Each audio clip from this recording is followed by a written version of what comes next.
Si Raris. May makikihambok dito kay Mau. Hi Ma'am Patricia. Na-recovery ng ano?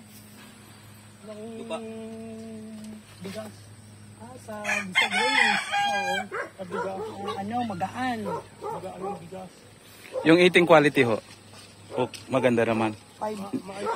Hindi pa kami nakapagtanim ng 5 tay. Ngayon lang season na ito. Hindi pa namin natitikman. Ilang hektarya po to? Hindi ko alam ang sukat ito ngayon. Yun, malalaman natin pag sinukat. 2.3. Ito yung dating pispangan ako. Sabi na tayo mag-aaral.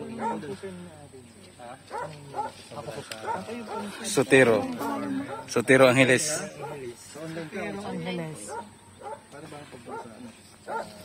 Baka pwede nito. Sabi nung kung sa akin, ako water daw.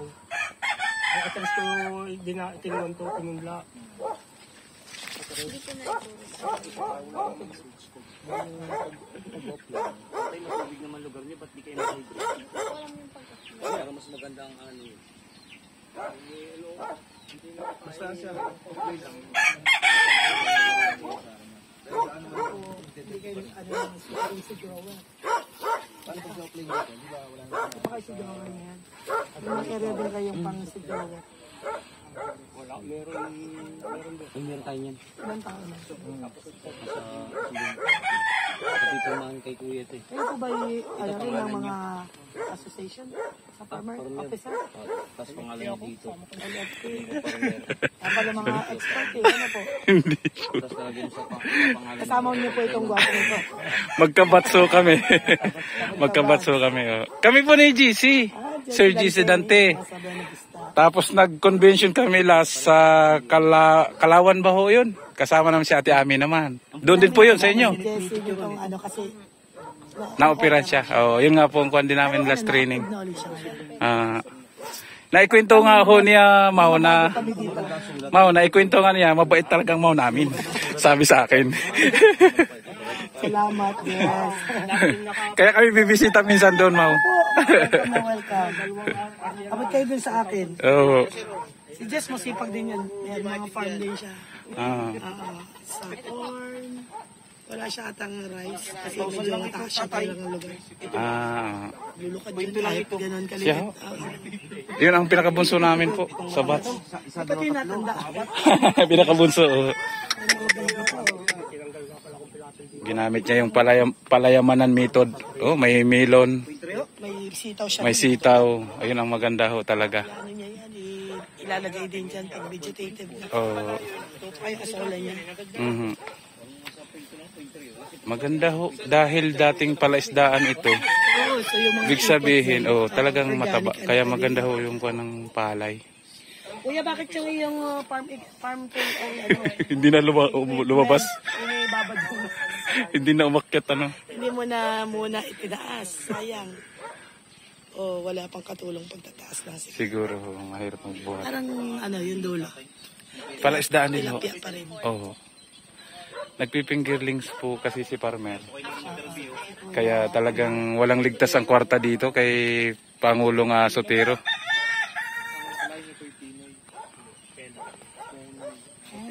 Spelling po natin. SOTEE. Isang ilan pa.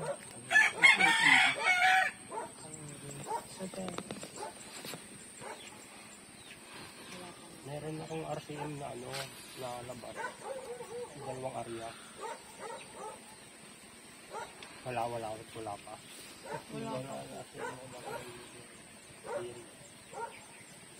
Mas naman.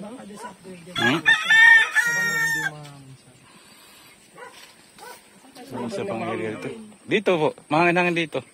May alugbate. Wow, ang ganda ta. Parang sila dito ay nagkukulang sa tubig, ano? Tingnan nyo. Nalagaslas. Parang mapalad yung lugar na ito. Ang daming tubig. Ito. Pero baka po yun ay water pump. Tapos ang daming tubig dito. Irrigated. Pang ano nila sa tag-init. Pang support. Mayaman si Kuya Angeles. Pang support yun. Yung kanyang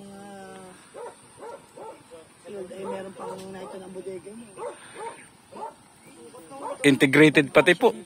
Integrated kasi meron silang mga gulay. Ang ganda. Pwede na ho itong ilis mama, no?